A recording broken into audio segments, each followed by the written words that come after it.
तो मूवी की शुरुआत होती है एक ऐसे शाओलिन स्कूल से जहाँ के टेस्ट को पास करने में अच्छों की लुप लुप हो जाती थी। तभी एक स्टूडेंट फैंग अपने टेस्ट को पूरा करने एक गुफा में आया, जहाँ पहुंचकर उसने देखा कि वहाँ बहुत सारे लकड़ियों के पुतलों को शाओलिन मास्टर कंट्रोल कर रहे हैं। अब जैसे ही उसने कहा कि मैं तैयार हूँ, तभी इन पुतलों ने उस पर अटैक करना शुरू कर दिया, जिससे बचते हुए भाई की छाती भी चौड़ी हो गई। तभी उसने अपना कुर्ता फाड़ के खुद की बॉडी को कॉपर बॉडी में ट्रांसफॉर्म करना शुरू किया, जिससे कि उन पुतलों की हालत पतली होने लगी।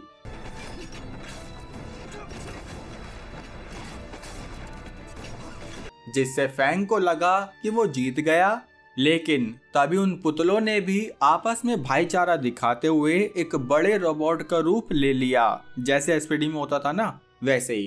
खैर तब फैंग भी समझ गया कि ये पुतला तो मेरी चुटिया से भी बड़ा है, तो मैं इसे डायरेक्ट तो शायद नहीं हरा पाऊंगा। इसलिए उसने पुतले के पीछे आकर उन रस्सियों को तोड़ दिया, जिससे कि बाकी शाओलिन मास्टर उस रोबोट को कंट्रोल कर रहे थे। जिसके बाद उसने किक में ही पुतले के अंजर पंजर अलग कर दिए। तब बाकी शाओलिन मास्टर ने भी उसे इस टेस्ट में पास कर दिया, भले ही चीटिंग से जीता, चल कोई नहीं। तब फैंग अपने घोड़े घोड़े तो बोला मैंने, घोड़े पर बैठकर वापिस शहर जाने लगा। दूसरी तरफ शहर के मिनिस्टर लाओ ने राज्य के बजट में लाखों का घपला तो कर दिया, लेकिन अब कैसे भी करके उसे अपना नाम छुपाना था, जिसके लिए उसने अपने ही एक साथी और अपनी पूरी फैमिली को इस टकले पेप्सी से मरवा दिया कि कोई उसके खिलाफ मुंह ना खोले। तभी उसे पता चला कि असल में इनके अकाउंट की बुक को कोई लेके भाग गया है, जिसमें लाओ के सारे काले चिट्ठे थे। तब लाओ ने पेप्सी को ऑर्डर दिया कि वो बुक कैसे भी लेकर आओ, वरना शहर का राजा लाओ को सजा देकर आधे पाव का बना देगा। यहाँ बाजार में ये गोगो निरमा साबुन से मछली धो रहा था कि तभी यहाँ फैंग पहुँच गया, जिससे हमें पता चला कि असल में ये दोनों पिछले जन्म के दोस्त हैं। साथ ही फैंग ने अपनी स्ट्रिक्ट मदर को नहीं बताया कि वो आज ही आने वाला है, वरना वो उसे घूमने फिरने नहीं देती। तब हमें ये भी पता चला कि इनकी एक दोस्त वोंग भी है, जो असल में पसंद करती है फैंग को, लेकिन वोंग को फैंग नहीं बल्कि गोगो पसंद करता है। अब ये दोनों वोंग से मिलने जाने लगे, जिस बीच ये भेड़िए जैसी शक्ल का नहीं बल्कि भेड़िए जैसे हाथ वाला छंगा एक आदमी को मारने लगा। असल में छंगा लाओ के लिए ही काम करता था। तभी यहाँ ये दोनों भी पहुंच गए, जहाँ फैंग बोला कि क्यों मार रहे हो उसे। ये कहकर उसने उस आदमी की जान बचाने की कोशिश की, जिस बीच वो आदमी तो यहाँ से भाग निकला, लेकिन छंगे की फैंग से लड़ाई होने लगी। तब छंगा समझ गया कि ये फैंग कोई मामूली बंदा नहीं है, इसलिए मैं उस आदमी को ही पकड़ लेता हूँ। तब फैंग भी दूर पड़ी मुसीबत से हाथ मिलाने छंगे का पीछा करने लगा, जिस बीच उसने रस्सी का भी सहारा लिया, लेकिन उसका कुछ असर नहीं हुआ। तब वो इस अंबुजा सीमेंट की दीवार को गिरा के छंगे का सामना करता कि तभी यहाँ उसकी मदर किम आ गई, जिसने फैंग के कान को गैस के रेगुलेटर की तरह घुमाना शुरू कर दिया, जिस बीच छंगा भी यहाँ से भाग निकला। अब वो उसे घर पर लाई, जहाँ निवस्त्र हालत में उसने फैंग को एक बड़े से जूते में बिठा दिया। तब वो बोली कि तुमने मुझसे झूठ बोला, इसलिए तुम्हारी सजा ये है कि कल सुबह तक तुम्हें तुम्हारे कपड़े नहीं मिलेंगे। लेकिन फैंग को तो अपने दोस्तों से मिलने मेले में जाना था, इसलिए वो जैसे तैसे उल्टा सीधा पेटीकोट पहनकर यहाँ से भागता कि तभी उसे ये लड़की लिंग दिख गई, जिसे देखकर ये दोनों आपस में डर गए। तब लिंग बोली, तुम यहाँ क्या कर रहे हो? जिस बीच ही इन्हें कुछ सैनिकों की आवाज आई। तब लिंग ने फैंग से कहा कि उन्हें कुछ मत बताना, जिस बात का पालन करते हुए फैंग ने सैनिकों को बता दिया कि अच्छा वो लड़की, अरे वो तो उधर खेत में मोर बनी हुई है। अब सैनिकों के जाने के बाद वो लिंग से कुछ पूछता कि इतने में यहाँ उसके दोस्त गोगो और वोंग भी आ गए। जिन्होंने लिंग को बटन लगाते देख कुछ गलत ही सोच लिया। तब वोंग भी फैंग से गुस्सा होकर यहाँ से चली गई, जिसे देखकर फैंग लिंग को लिंग का हाथ पकड़कर वोंग के पास ले जाने लगा कि तुम्हें उसे बताना होगा कि मेरा लिंग मतलब तुमसे कोई लेना देना नहीं है। यहाँ मार्केट में गोगो को एक आदमी ने पकड़कर पूछा कि क्या तुम इसे जानते हो। तब गोगो ने देखा कि अरे ये तो मेरे होने वाले ससुर जी वोंग के फादर है, लेकिन फिर उसने उस अनजान को मना कर दिया कि नहीं मैं नहीं जानता इसे। तभी उसने नोटिस किया कि ये सारे चेले शहर के एक अमीर आदमी टाइगर के हैं, तो मतलब टाइगर वोंग के फादर के पीछे लगा है। यही बताने वो यहाँ से सीधा वोंग के पास पहुंचा, जहाँ सारी बात सुनने के बाद वोंग बोली कि मेरे पिताजी तो दूसरे शहर में गए हुए हैं, जिसे सुनकर गोगो भी यहाँ से चला गया। तब वोंग ने अकेले में वो बुक बाहर निकाली जिस पर खट्टी टॉफी के साथ साथ मिनिस्टर लाओ का सारा काला चिट्ठा लिखा हुआ था, जिससे हम समझ गए कि वोंग के फादर ने वो बुक चुरा ली, जिससे वो लाओ का शासन खत्म कर सकते थे। इसलिए ही अब लाओ के सैनिक उन्हें किसी भी हालत में पकड़ना चाहते हैं। खैर अगली सुबह फैंग अपने साथ लिंग को लेकर वोंग से मिलने पहुंचा, जहां पर गोगो ने बताया कि वोंग घर पर नहीं है। तब इन्हें टेंशन होने लगी कि कहीं टाइगर के आदमियों ने तो उसे किडनैप नहीं कर लिया, क्योंकि वही रात को उसका पता पूछ रहे थे। तभी फैंग यहाँ से बाहर आया, जहां पर टाइगर का अलग ही कंपटीशन चल रहा था। जिस बीच यहाँ फैंग भी कूद गया कि हाँ मैं ही हूँ खलनायक। खैर स्टेज पर आकर वो टाइगर से वोंग का पता पूछने लगा, लेकिन टाइगर को इस बारे में कुछ नहीं पता था। तब फैंग ने टाइगर को कपड़ों की तरह पटक दिया कि बता दे टकले बता दे।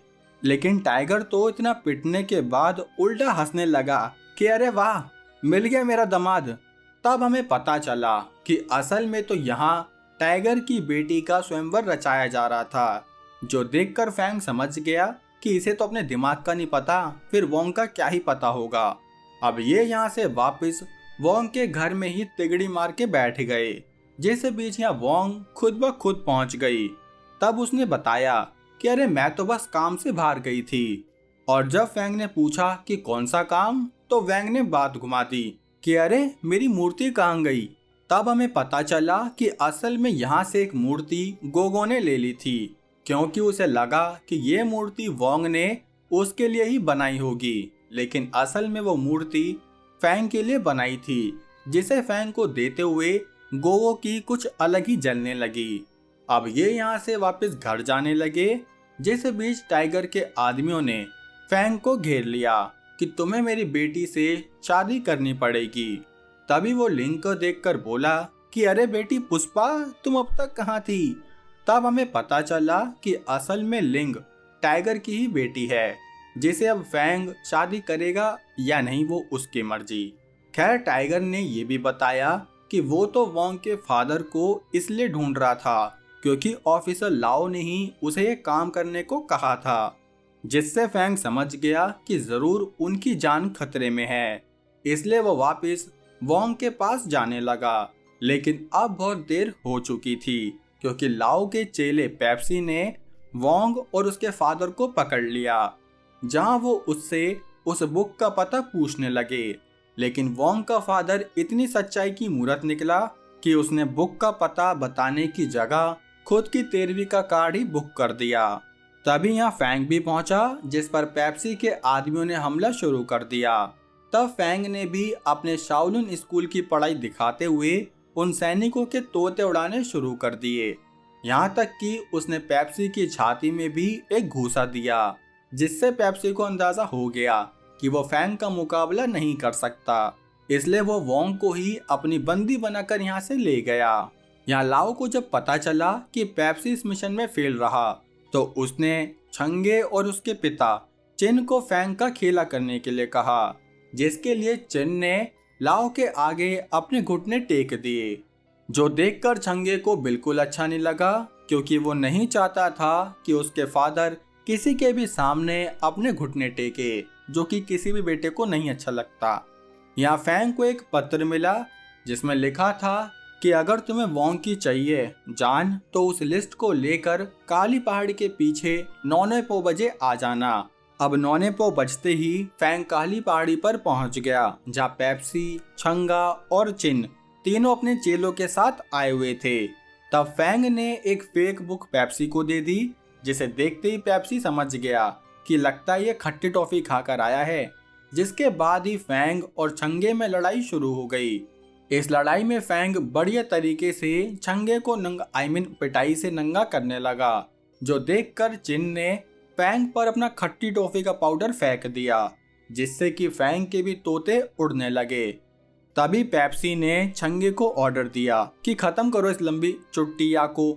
लेकिन इसी बीच फैंग की मदर किम ने चिन पर हमला करके उसे साइड में फेंक दिया, जिससे कि छंगा भी फैंग को खत्म करने की जगह अपने पिता को संभालने लगा। तब पेप्सी ने फैंग को मारने का सोचा, लेकिन इस बीच यहाँ टाइगर आ गया, जिसने पेप्सी से लड़ते हुए फैंग की जान बचा ली। अब थोड़ी देर बाद उन्होंने फैंग को जड़ी बूटी के पानी में बैठा दिया, ताकि उस खट्टी टॉफी के पाउडर का असर चला जाए। यहाँ पेप्सी छंगे पर बरसने लगा कि तुमने मेरा हुक्म क्यों नहीं माना। तब चिन अपने बेटे के लिए लाओ से माफी मांगने लगा, जिससे हमें पता चला कि असल में छंगे को कोई बीमारी है, जिसका इलाज सिर्फ लाओ ही कर सकता है। इसलिए लाओ ने छंगे को उसकी गोली देकर बताया कि अब तुम्हें फैंग का काम करना ही होगा। अब छंगे के जाते ही उसने चिन को कहा कि तुम्हें नहीं लगता तुम्हारा बेटा तुमसे बहुत ज्यादा चिपकता है, तो क्यों ना तुम उससे दूर हो जाओ। और दूर कैसे होगा? ब्रेकअप करके? अरे नहीं जी, बल्कि आगे बताऊंगा। यहाँ फैंग उस मूर्ति को ध्यान से देखने लगा, तभी उससे मूर्ति के बीच का एक बटन दब गया, जिससे कि मूर्ति का पिछवाड़ा खुलते ही उसमें इन सब को वो बुक मिल गई, जिसमें लाओ के करप्शन का सारा नीला पीला चिट्ठा था। तभी अचानक से उसे छंगे का लेटर भी मिला, जिसे पढ़ते ही वो एक मौन व्रत लेकर यहाँ से निकल गया। असल में जंगल की झाड़ियों के बीच छंगे ने उसे चैलेंज किया। तब फैंग भी अपने रंग में आ गया, क्योंकि अब उस पर से खट्टी टॉफी के पाउडर का असर उतर चुका था। तभी वो चाहता तो छंगे के नौने को बजा देता, लेकिन फिर उसने उसे छोड़ दिया, क्योंकि पिछली फाइट में छंगे ने भी फैंग को छोड़ दिया था। वैसे छोड़ा तो नहीं, वो तो अपने पापा को देखने लग गया था। खैर जो भी हो, अब छंगा वापस अपने घर पहुंचा, जहां उसने देखा कि चिन अंकल चैन की नींद में सो रहे हैं। लेकिन फिर उसने ध्यान से देखा तो वो समझ गया कि चिन ने लाओ के कहने पर सुसाइड कर ली। जिसके बाद वो यहाँ बैठकर खूब रोने लगा। दूसरी तरफ गोगो अपनी क्रश वोंग को बचाने के लिए उस बुक को लाओ के पास लाया, ताकि बुक के बदले वोंग बच जाए। लेकिन तभी इनके बीच फैंग आ गया, जिसने पेप्सी पर हमला करके उसे पीछे फेंक दिया। तभी टाइगर और किम आंटी भी यहाँ आ गई, जो लाओ के सैनिकों को प्रसाद देने लगी। तब इस मैदान में खुद लाओ भी कूद पड़ा, जिसके आते ही फैंग के भी तोते उड़ने लगे, क्योंकि लाओ के एक घूसे में फैंग की पीतल की बॉडी के कुत्ते फेल हो गए। जिसके बाद वो एक चाकू से फैंग का खेला करता कि तभी बीच में वोंग ने आकर उसे अपने अंदर ले लिया, मतलब फैंग का चाकू अपने अंदर ले लिया। जो देखकर गोगो बहुत रोने लगा, क्योंकि वो अंदर ही अंदर वोंग को पसंद करता था। ये देखकर फैंग को भी लगा कि हाँ, रो तो लेना चाहिए, इसलिए वो भी वोंग की मौत का अफसोस जताने लगा। जिस बीच गोगो लाओ से लड़ने भागा, लेकिन लाओ ने गोगो को एक घूसे में पोगो दिखा दिया। तभी यहाँ टाइगर और केमांटी को भी लाओ के आदमियों ने बंदी बना लिया। तब लाओ फैंग का खेला करता कि इतने में यहाँ छंगा अपने पिता का बदला लेने आ गया। तभी किम फैंग को इमोशनल ब्लैकमेल करने लगी कि वो यहाँ से उस बुक को लेकर भाग जाए, वरना वोंग की कुर्बानी खराब हो जाएगी। तब फैंग उस बुक को लेकर यहाँ से भाग गया। जिसके बाद लाओ ने छंगे के भी नौने पो बजा दिए। अब अगले दिन से ही शहर में ये पोस्टर लगने शुरू हो गए कि काली पहाड़ी पर ठीक 9 बजे टाइगर और किम आंटी का सर तन से जुदा कर दिया जाएगा। इस पोस्टर को देखकर फैंग को भी उनकी चिंता होने लगी। दूसरी तरफ नौने पो बजते ही ये फ्री की जनता लाइव मर्डर देखने पहुंच गई कि देखे तो भाई क्या क्या माल होता है अंदर। तभी इतने में यहाँ फैंग भी पहुंच गया, जो सारी जनता के सामने लाओ के काले चिट्टे खोलने लगा। ये सुनकर वहां की जनता बगावत पर उतर आई, जिसे देखकर लाओ ने अपने आदमियों को ऑर्डर दिया कि ले लो इन्हें आड़े में। लेकिन तभी इस भीड़ के पीछे से काफी सारे शाओलिन मास्टर निकले, जो कि उन सैनिकों से भिड़ने आए थे। इसी उठा पटक के बीच टाइगर और किम अम्मा ने मिलकर पेप्सी से लड़ना शुरू कर दिया, जबकि फैंग यहाँ लाओ पर अटैक करने लगा। इस बार फैंग अपने अटैक्स को लेकर काफी कॉन्फिडेंट था, लेकिन तब भी उसकी पावर लाओ से मैच नहीं कर पा रही थी। इसलिए उसने वही पुतला टेक्निक से वहां पड़ी लकड़ियों का ऐसा कनेक्शन बनाया, जिसमें लाओ के 2 लकड़ियों से बचते ही तीसरी लकड़ी ने उसकी छाती खोल दी, जिससे कि लाओ काफी इंजर्ड हो गया। तभी फैंग ने भी अपनी कॉपर बॉडी का इस्तेमाल करते हुए लाओ के पौने पाँव बजाने शुरू कर दिए, जिसमें कि उसने अपने फाइनल सुपरमैन पंच से लाओ को यहीं पिछा दिया। यहाँ बाहर लाओ के आदमी भी हार गए, जिसके तुरंत बाद यहाँ शहर का राजा आ गया। कैसा राजा है, मूवी खत्म होने के बाद आया। खैर अब राजा ने लाओ को आजीवन कारावास की सजा सुना दी। ठीक वैसे ही आप भी वीडियो को लाइक और चैनल को सब्सक्राइब करके मुझे आजीवन आपके लिए एक्सप्लेनेशन लाने की सजा दे सकते हो। खैर अब देखते हैं आज के शाउट आउट, जहाँ नो शाउट आउट। क्यों? क्योंकि मैंने नोटिस किया है दोस्तों कि आप शाउट आउट के टाइम वीडियो छोड़कर ही चले जाते हो। इसलिए आज इस वीडियो पर कंफर्म करो कि शाउट आउट चाहिए या नहीं, और चाहिए तो देखोगे या नहीं, तभी फिर अगली वीडियो में शाउट आउट आएंगे। अब चलो इस वीडियो पर अपना प्यार बरसाओ, बाकी हम मिलेंगे हमारी अगली वीडियो में। तब तक के लिए जय हिंद।